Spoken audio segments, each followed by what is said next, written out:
તો હાલ ઉનાળુ વેકેશન ચાલી રહ્યું છે ત્યારે બાળકો માટે રજાના દિવસો હોય છે. તો અમદાવાદ શહેરના પોલીસ કમિશનર જીએસ મલિક દ્વારા ગયા વર્ષે એક નવતર પહેલ કરવામાં આવી, જેમાં બાળકોમાં રહેલા કૌશલ્યનો વિકાસ થાય અને આજના બાળકો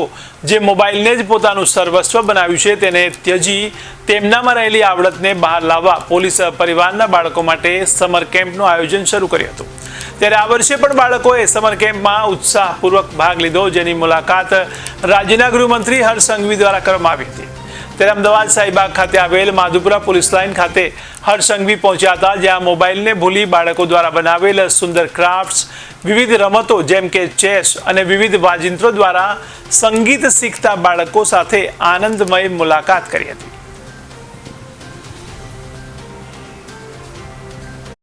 એક અદ્ભુત પ્રયાસ કરાયો છે અને આ પ્રયાસ થકી અમદાવાદ શહેરના 14 પોલીસ સ્ટેશનમાં 500 થી વધારે બાળકોને ઉનાળાના આ રજા દરમિયાન બાળકો ઘરમાં મોબાઈલ જોડે જોડાયેલી રમતો, સોશિયલ મીડિયામાં વ્યસ્ત ના રહે અને આપણી પ્રાચીન માટી પર રમાતી રમતોમાં જોડાય, સાથે સાથે તેમને ગમતી પ્રવૃત્તિઓ આર્ટ છે, ક્રિએટિવિટી છે, ડાન્સિંગ છે, મ્યુઝિક છે, સેલ્ફ ડિફેન્સ છે, આવી અનેક પ્રવૃત્તિઓ જોડે જોડવાનું ભગીરથ કાર્ય અમદાવાદ પોલીસ દ્વારા ચાલુ કરવામાં આવ્યું છે.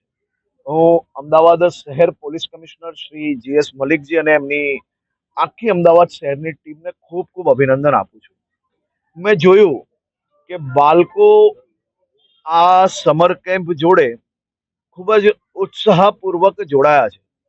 માતા પિતા મોકલે છે એટલે જ આવું નહીં, પરંતુ પોતાના મનની અંદર સમર કેમ્પમાં વહેલી સવારે જાગીને પહોંચીને આખો દિવસ આનંદમય બનાવવા માટે બાળકોની અંદર ઉત્સાહ નજરે પડ્યો છે. મારી આ બાળકોના માતા પિતા સાથે બી આજે ખૂબ લાંબી ચર્ચા થઈ છે. આ બાળકોના માતા પિતાઓનું બી માનવું છે કે સમર કેમ્પમાં આવ્યા પછી પોલીસ દ્વારા જે ટ્રેનિંગ આપવામાં આવે છે તેથી તેમના બાળકોના વ્યવહારમાં બી ખૂબ મોટો ફરક પડ્યો છે. મોબાઈલ, કોમ્પ્યુટર, સોશિયલ મીડિયા, મોબાઈલથી જોડાયેલી ગેમોથી બહાર આવીને માટી જોડે રમાતી રમતોમાં એમની રુચિ વધારે જાગી છે. મને ખૂબ આનંદ થાય છે કે પોલીસ એ માત્ર ગુનેગારોને પકડવા પૂરતું જ નહીં,